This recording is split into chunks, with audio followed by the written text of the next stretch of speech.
News has in-depth coverage. It's very clear the war in this area is extremely active. This is the site of a Russian missile attack on the eastern edge of Kharkiv.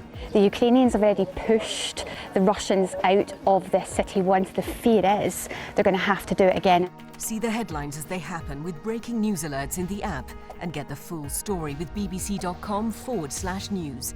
Follow the story for all the latest with BBC News.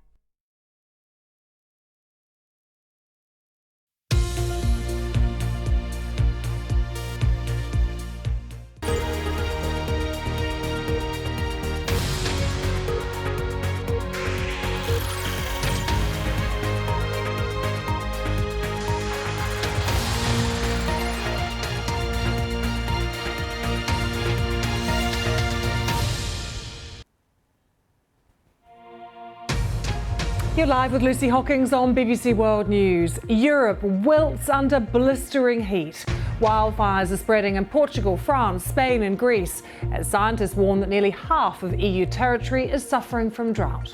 Farmers are only allowed to use machinery until 10 in the morning and from 7 in the evening to avoid those sparks setting off more fires.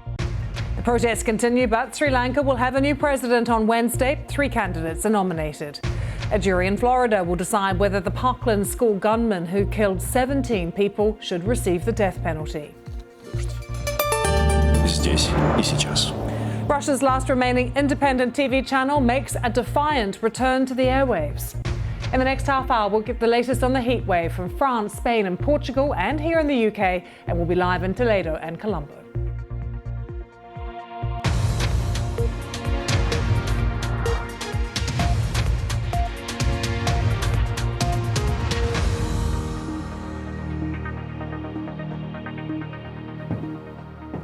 In parts of Western Europe, the temperature is still climbing, an intense heat wave moving north. And British forecasters are predicting temperatures might reach 42 Celsius. That is many degrees hotter than the national record. On the continent, scientists are warning that nearly half of EU territory is suffering from drought. And wildfires are raging in France, Portugal, Spain and Greece.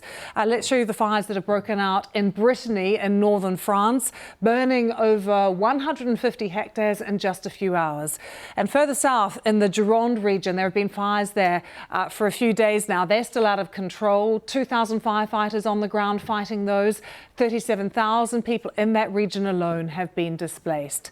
The 30 wildfires are continuing to burn in Spain. There's been a drop in temperature there. Look at these remarkable pictures filmed from inside a train from the northwestern region of Zamora. 2 people have been killed there. Many homes have been destroyed.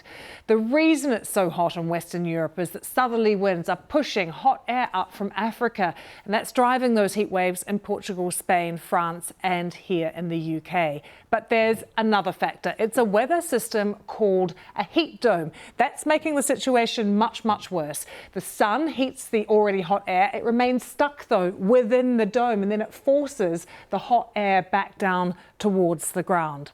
Some of the worst affected countries are on the western edge of Europe down here. Our correspondents have these updates for us now. Things don't look very good this morning.